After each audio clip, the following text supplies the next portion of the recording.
আসসালামু আলাইকুম এভরিওয়ান। আজকে আমার স্কুলে ড্রয়িং পরীক্ষা ছিল এবং শেষ পরীক্ষা ছিল। ওই যে পিচ্চিটা দেখলে না, ওইটা হলো আমার বাটারফ্লাই। ওকে আমার অনেক ভালো লাগে। তা আমি ভাবলাম যে আমার ভাই বোনদের সাথে সবার সাথে আমি একটু শেয়ার করি আজকে ওদের ড্রয়িং কী ছিল। বাচ্চারা ড্রয়িং আর্ট করেছে, মার্শাল্লাহ এত সুন্দর হয়েছে।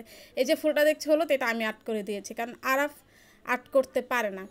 যাই হোক, আমার থেকে আমার স্টুডেন্টরাই ভালো আর্ট করছে। দেখো, তাল আর্ট করেছে, ফুল আর্ট করেছে, যদিও এটা আমাদের তৃষ্ণা মিস আর্ট করে দিয়েছে আয়ানকে। তো বাচ্চারা সবাই মার্শাল্লাহ অনেক সুন্দর, সবাই একবার মার্শাল্লাহ বলে দিও। তো আমি বাসায় এসেছি, তারপরে ফ্রেশ হয়েছি, আলু ভর্তা বানাইছি আজকে। আলু ভর্তা দিয়ে আজকে আমাদের ভাত খাওয়া হয়েছে। ছিল মিষ্টি কুমড়া দিয়ে, মা রান্না করছিল হলো চিংড়ি মাছ দিয়ে, আর ছিল ডাল। আজকের খাবারটা একটু আমার জন্য 19-20 হয়ে গেছে, যাক কোনো ব্যাপার না, সবসময় যে ভালো খেতে হবে এমন কোনো কথা নেই। এটা ছিল আজকে আমার সারা দিনের ব্লগ, আমি কি কি করেছি। তারপরে আমি আমার ভাতের প্লেটটা সুন্দর করে সাজিয়ে নিয়েছি। ভাত নিয়েছি, আলু ভর্তা নিয়েছি, একটু মাছের লেজ ছিল ওইটাও নিয়েছি, কারণ আমি না একদম শুধু ভাত একদমই খেতে পারি না।